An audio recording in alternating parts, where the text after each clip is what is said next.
नमस्कार।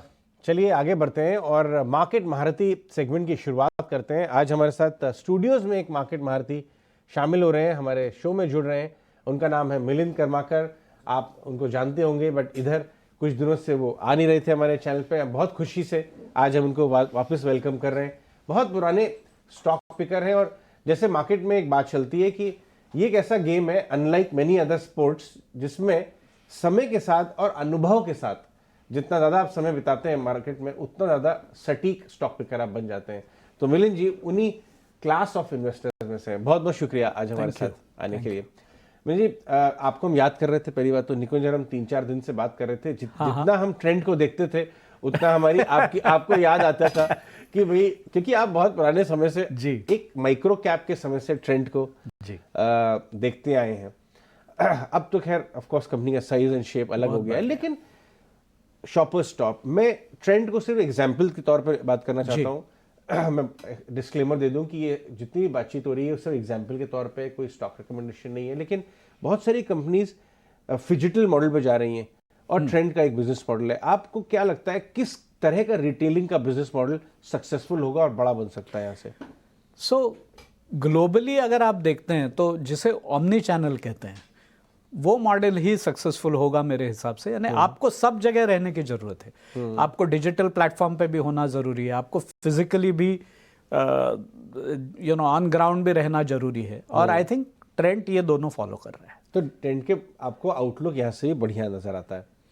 दूसरा स्पेस में देख रहा था, मुझे जानकारी मिली कि आप इधर पिछले 3-4 महीने से रेलवेज में बहुत स्टडी कर रहे हैं और एक्टिविटी कर रहे हैं। अभी सरकार ने कुछ दिनों पहले, 1 महीने पहले, एक 55,000 करोड़ के रेलवे के मॉडर्नाइजेशन का ऐलान किया। हालांकि रेलवे का काम चल ही रहा है जी, और वो सिर्फ रेलवे हार्डवेयर ही नहीं, वो रेलवे में सिग्नलिंग, हार्डवेयर, रेल्स और इवन ट्रेन स्टेशन को मॉडर्नाइज करने की बात कही। और एक हमने देखा पिछले 2 महीने में एक नई रैली आई है रेलवे स्टॉक्स में। बट ये सस्ते भी नहीं है, इसमें एक ये प्रॉब्लम रही, ये स्पेस सस्ती नहीं रही है। आप कैसे अप्रोच कर रहे हैं रेलवे स्टॉक्स को? इसमें ऐसा है कि अगर हम 2003 से 2008 की रैली जब देखें, इंडिया की इकोनॉमी बहुत गिर चुकी थी उस समय, 2000 साल के करीब। और फिर वहाँ से गवर्नमेंट को रियलाइज़ हुआ कि इकोनॉमी को पुश करना पड़ेगा। और at that point in time उन्होंने पावर सेक्टर चुना था, जिसमें काफ़ी रिफॉर्म्स आए और things started changing in power sector.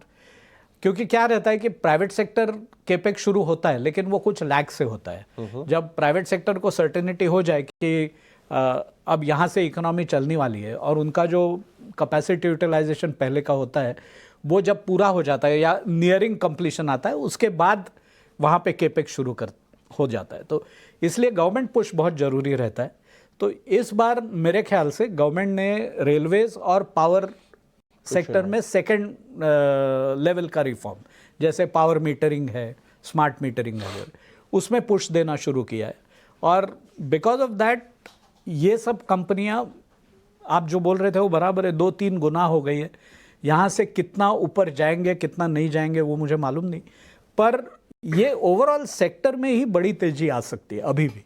Okay, तो मैं अभी हम कुछ दिन पहले एक कंपनी है जीनस पावर करके जी, उनके मैनेजमेंट से बात कर रहे थे। स्मार्ट मीटरिंग में बड़ा काम, इनफैक्ट यही नहीं कि बड़े ऑर्डर्स मिले, एक बहुत बड़े सिंगापुर के बड़े फंड ने उनके साथ एक नई जेवी अनाउंस की है। स्मार्ट मीटरिंग अपॉर्चुनिटी को कैसे देखते हैं? और मेरे हिसाब से आपकी भी उस स्टॉक में आपने देखा है, उस स्टॉक को एनालाइज किया, बिजनेस को? जी, तो हमने इन्वेस्ट किया है हमारे एसेट मैनेजमेंट बिजनेस में, जीनस पावर में। इसलिए मैं वो डिस्क्लेमर देना चाहूँगा कि हम ये स्टॉक ओन करते हैं।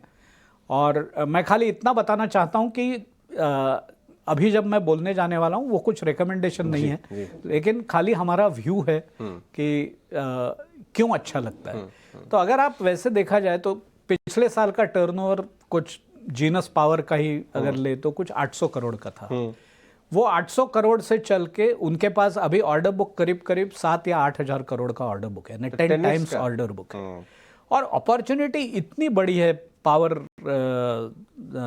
मीटर्स में, स्मार्ट मीटर्स में, कि यहाँ से अगले 5-6 साल तक ग्रोथ, बहुत अच्छी ग्रोथ ये बिजनेस में आ सकती है। और पावर मीटर तो मेरे ख्याल से खाली, अभी जैसे कि रिसेंटली मैं कश्मीर गया हुआ था, तो वहाँ पे जब मैं डिस्कस कर रहा था तभी बता रहे थे कि पहले वहाँ पे बिल्कुल बिजली की बहुत कमतरता थी, और अगर बिजली चले जाती थी तो 2-2 दिन तक बिजली नहीं आती थी। पर अभी वहाँ पे उन्होंने गवर्नमेंट ने सबको 500 रुपये मीटर लगाया, लेकिन खाली 500 रुपया देना पड़ता है। पर ये जो चीज़ है कि जहाँ पे मीटर लगाना शुरू हो गया है कश्मीर जैसे जगह पे भी, तो मेरे हिसाब से ये पूरे देश में होगा। एंड बिकॉज ऑफ दैट, और ये तो पावर मीटर खाली शुरुआत है, उसके बाद पानी के मीटर आएंगे, उसके बाद गैस मीटर आएंगे। सो ओवरऑल मीटरिंग में अपॉर्चुनिटी बहुत ज़्यादा है। मिलिंद, पहले तो बहुत शुक्रिया, आप आज मुंबई स्टूडियो में हमारे साथ हैं। मैं दिल्ली से डिम्पी कालरा बोल रहा हूँ। एक सवाल मेरे को आपसे जरा और पता करना था। अभी आपने ना रेलवेज को और पावर को देख के बताया कि इसमें एक बहुत अच्छी थीम है। आपको मैन्युफैक्चरिंग में कुछ और ऐसा दिखता है कि जहां पर बहुत दम है? क्योंकि देश के प्रधानमंत्री बार बार बोल चुके हैं कि इंडिया को ना मैन्युफैक्चरिंग हब बनाना है। हो सकता है 5 साल लगे, तो कई शेयर, कई चीज़ें, कई थीम ऐसी होंगी जो इस मैन्युफैक्चरिंग से कनेक्टेड होंगी।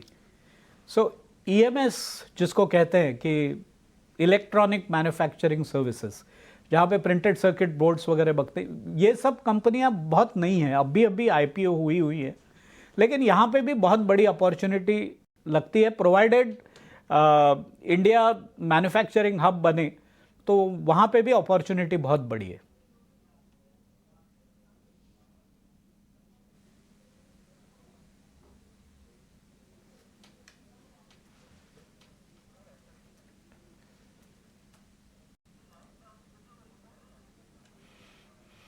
ठीक है। एक मिलिंद जी, एक चीज मेरे को और आपसे पता करनी थी। कंजम्पशन वाली थीम में आपको दम दिखता है? एक जमाना था जब हम कंजम्पशन पे ही भारत बहुत अच्छे से प्ले करता था। कई बार इन्फ्लेशनरी प्रेशर आके इसको थोड़ा सा डिस्टर्ब कर देते हैं, लेकिन आपको अभी भी कंजम्पशन में दम दिखता है? खासकर जो अर्बन कंजम्पशन है, जहाँ पे डिस्पोजेबल इनकम बहुत ज़्यादा है, वो गाड़ियों में है, वो फोन्स में है, वो लग्जरी गाड़ियों में है, वो कपड़ों में है। कंजम्पशन ये तो एवर लास्टिंग थीम है इंडिया के लिए, क्योंकि अभी भी हम लोग खाली $2,500 पर कैपिटा इनकम है हमारा। तो मेरा ऐसा मानना है कि यहाँ से in the next 8 to 10 years we should reach about $6,000 और $6,250 पर कैपिटा, यानी करीब करीब यहाँ से 2.5 टाइम्स पर कैपिटा इनकम बढ़ना चाहिए। क्योंकि अभी हम जो लेवल पे है वो लेवल पे चाइना मेरे ख्याल से 2005 के अराउंड था। तो अपॉर्चुनिटी कंजम्पशन में मेरे हिसाब से तो बहुत ज़्यादा है, अभी तो जस्ट शुरुआत है। मिलिंद जी, थैंक यू सो मच समय देने के लिए। मैं पूजा बोल रही हूँ दिल्ली स्टूडियो से। आपका व्यू लेना चाहेंगे हम ट्रैवल और टूरिज्म कंपनियों पर भी, क्योंकि इस समय वो काफ़ी फोकस में है। G20 समिट भी होने वाला है, तो उसको लेकर तैयारियां ज़ोरों शोरों से हैं। अब उसमें भी अगर बाइफिकेट करें तो उसमें एविएशन है, होटल्स हैं, देन ट्रैवल बुकिंग कंपनीज है। अगर इस पूरे स्पेस की बात करें तो आपका क्या व्यू बन रहा है, और कौन सा सेक्टर, कौन सा स्पेस आपको अच्छा लग रहा है कि अभी भी वहाँ पर नज़र रख सकते हैं, एंट्री करने के लिए अच्छा लग रहा है अभी भी? जी, अगर हम पिछला बुल रन देखते हैं जो 2003 से 2008 तक था, तो उस समय होटल स्टॉक अगर हम देखेंगे तो वो करीब करीब 10 गुना बढ़ गए थे। अभी अगर आप देखते हैं तो hotel stock, most of the hotel stocks already 5-6 गुना बढ़ गए हैं।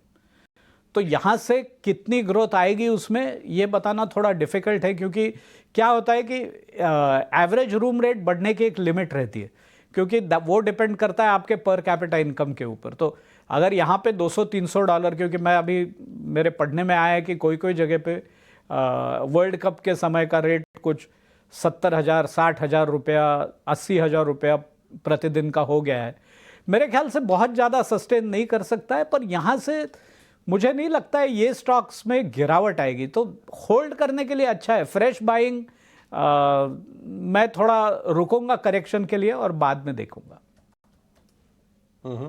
मिलिंद, मैं आपसे ये जानना चाहूंगा कि हमने मार्च लोज से एक बहुत शानदार रैली देखी जी, और मिड कैप स्मॉल कैप बहुत अच्छा चले जी, लेकिन हम खास तौर पे अगर हम उन नामों को देखें जो सबसे ज्यादा चले हैं मिड कैप स्मॉल कैप में, तो कहीं ना कहीं या तो उनमें अर्निंग ट्रिगर्स हैं या उनमें मैनेजमेंट ने कोई अच्छी स्ट्रैटेजी मतलब खास तौर पे ठोस ट्रिगर हैं वही चले हैं, हर मिड कैप नहीं चला है। बिल्कुल। अभी एक हफ्ते का मैं प्रदर्शन छोड़ देता हूँ, जीरो बिजनेस वाले स्टॉक भी चलने लगे। तो आपकी, क्योंकि आपने मिड कैप स्मॉल कैप को इतनी लंबी अवधि तक देखा है, क्या आपको अर्ली साइंस ऑफ फ्रॉथ दिख रहे हैं, या सेलेक्टिव स्ट्रॉन्ग स्टोरीज को बैक करें तो कोई प्रॉब्लम वाली बात नहीं है? मुझे लगता है सिलेक्टिव स्ट्रॉन्ग स्टोरीज को बैक करने में कोई प्रॉब्लम नहीं है, पर अगर आप मुझे पूछे कि ये समय इमीडिएटली लेने का है क्या, तो मेरा आंसर ऐसा रहेगा कि आप थोड़ा स्प्रेड आउट करें आपका बाइंग। ओके, तो यानी आपके पास जो फ्रेश फ्लोज आ रहे हैं आपके क्लाइंट से, तो उसको आप इमीडिएटली डिप्लॉय नहीं कर रहे हैं, अपनी स्टडी कर रखी है, आपने नाम आइडेंटिफाई किए हैं, लेकिन लोग जल्दी नहीं करेंगे बाय करने। करीब 30-35% कर देते हैं इन्वेस्ट, ओके, और बाकी का 65% we do it over a period of time.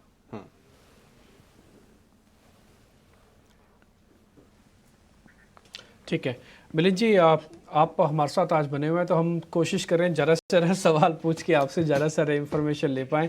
एक दो सवाल मेरे को आपसे, ये जो न्यू एज वाली कंपनीज है ना, इसमें भी पता करना है। देखिए, एक ज़माना था जब ये लिस्ट हुए थे ना, तब ये कह रहे थे कि हम इतने पैसे बना लेंगे, हम ये कर लेंगे, तो मार्केट ने उनको थोड़ा ठीक कर दिया, उनकी वैल्यूएशन को भी ठीक कर दिया। ये एक्चुअली में वैल्यूएशन से अब ठीक हो गई ये कंपनी, या फिर अभी भी थोड़ा फ्रॉथ है सर इनमें? सो ये कंपनी हम लोग देख रहे हैं। अभी ये कंपनी में क्या है कि कोई कोई बिजनेसेस अच्छे हैं, पर उसमें एक देखना बहुत ज़रूरी है कि ये कैश फ्लो पॉजिटिव कब होंगे। तो भले आप यहाँ से दुगने दाम में खरीदें, लेकिन अगर ये कैश फ्लो पॉजिटिव बन जाते हैं उसके बाद ये कंपनी खरीदना ज़्यादा बेहतर रहेगा मेरे हिसाब से। काफ़ी सारे सेक्टर पर हमने चर्चा की, railway, power, tourism, mid cap small cap कंपनियां, लेकिन मिलिंद जी कोई सेक्टर है इस वक्त जहां पर आप इस वक्त अंडरवेट हैं, जो सेक्टर से अभी आप दूर रहने की राय देंगे? सो टेक्नोलॉजी पे हम अंडरवेट हैं फिलहाल। Otherwise we are probably equal weight and overweight on consumption. लेकिन एक बता दूं कि जब हम कंजम्पशन कहते हैं तो उसमें हर एक सेक्टर आ जाता है जिसमें पर कैपिटा इनकम की बढ़ोतरी से बेनिफिट होता है, यानी फाइनेंस है, इंश्योरेंस है, फार्मास्यूटिकल है, हॉस्पिटल्स है, ये सब हम कंजम्पशन के हिसाब से देखते हैं। रिटेल और एफएमसीजी तो है ही। इसमें मैं जानना चाहूँगा इसके पीछे की थिंकिंग क्या है आपकी। आप आईटी से क्यों मतलब आपको परहेज है इस समय? क्या वैल्यूएशन का इशू है, या ग्रोथ विजिबिलिटी का इशू है, या मामला क्या है? So most of the IT stocks जो डिपेंड करते हैं वो ग्लोबल ग्रोथ पे डिपेंड करते हैं, और अभी फिलहाल ग्लोबल ग्रोथ में 1% से लेके 1% से लेके करीब 2-3% तक ग्रोथ की बात हो रही है। तो ऐसे माहौल में ये सब कंपनीज में ग्रोथ आना मुश्किल है। वाइल एज इंडिया फोकस जो कंपनीज है उसमें ग्रोथ बहुत ज़्यादा हद तक आ सकती है, और इसलिए हमारा फोकस ज़्यादा इंडिया फोकस्ड कंपनीज। राइट। मैं एक कैटेगरी बारे में बात करना चाहूँगा, लग्जरी कार रिटेलिंग। एक ही कंपनी है लैंडमार्क, बड़ा अच्छा काम कर रही है। उसके बाद QSR की 3-4 कंपनियां आ गई, ब्रांडेड खाने पीने की, फास्ट फूड की, आपकी देवयानी वगैरह जो है, सफायर फूड्स। ये वाले बास्केट में बस प्रॉब्लम वही है कि सस्ते नहीं मिलते हैं। जुबिलेंट को देख लीजिए, आपने इसको एनालाइज किया है, या आपकी क्या राय बन रही है? एनालाइज तो किया है, लेकिन इसमें से कुछ हमारे पोर्टफोलियो में है नहीं फिलहाल। तो यही इटसेल्फ बता रहा है कि मामला क्या है। तो आप इसको फूड रिटेलिंग या होटल्स हैं आपके पास, कैसे? होटल्स है। अच्छा, होटल्स में आपको लग रहा है कि बल्क ऑफ द साइकिल अभी हुआ नहीं है, आगे भी है, प्रोलॉन्ग हो रहा है साइकिल? आप मुझे पूछेंगे तो 70% of the growth has come in, 30% is remaining. तो ये एक बहुत खास बात है। हम लोग अक्सर होटल स्टॉक्स के बारे में बातचीत करते रहते हैं, और ये बहुत पुराने इन्वेस्टर ये कह रहे हैं कि 70% ऑफ द ग्रोथ हो चुकी है। यहाँ से फ्रेश निवेश करें तो यही देखेंगे 30% ग्रोथ बिल्कुल रह गई है। बिल्कुल ठीक है मिलिंद जी, एक चीज़ बेस में को एक लास्ट क्वेश्चन आपसे और पता करना है। अभी भारत के सामने कुछ चैलेंजेस हैं, या फिर आपको लग रहा है कि जिस तरह से हमारे मार्केट चले हैं, जिन्होंने वर्ल्ड मार्केट को थोड़ा आउट परफॉर्मेंस दिया है, ये इसी तरह से थोड़ा आउट परफॉर्मेंस देते रहेंगे? मैंने एक देखा है over a longer period of time. मैं हमेशा बोलता हूँ कि मैं इतिहास का विद्यार्थी हूँ, तो इतिहास देखते रहता हूँ। 2003 से 2008 में भी मैंने देखा है कि जब ग्लोबल मार्केट में स्लो डाउन था 2003 में मुझे आरबीआई का एक लेटर था, वो याद है। तो उन्होंने कहा था कि though the Indian economy is likely to be the fastest growing economy in the world, we are still extremely cautious because global economy is slowing down and there are chances of recession in the developed markets. In addition to that, there is Iraq war and we don't know what will be the impact of that. अब 2023 का RBI का अगर विश्लेषण देखें तो उसमें मोर और less same कहा गया है, but between 2003 to 2008 Indian GDP went up nearly 2.5 times and Indian stock market went up about 6.5 times. So I think we are in for a repeat. I don't know how much the market will go up, but I am reasonably confident that the GDP will at least double in next four years. क्या बात है, बहुत शानदार। ये एक इतिहास के विद्यार्थी और एक बहुत पुराने अनुभवी इन्वेस्टर से आपको भी मिल रहा है। मिलिंद जी, बहुत बहुत शुक्रिया आज हमारे साथ हमारे स्टूडियोज़ में आने के लिए। आपकी बातचीत से बहुत सारी चीज़ें हमें सीखने को मिली और मुझे लगता है कि हमारे व्यूअर्स को भी अपनी पोर्टफोलियो स्ट्रेटेजी बिठाने में मदद मिलेगी।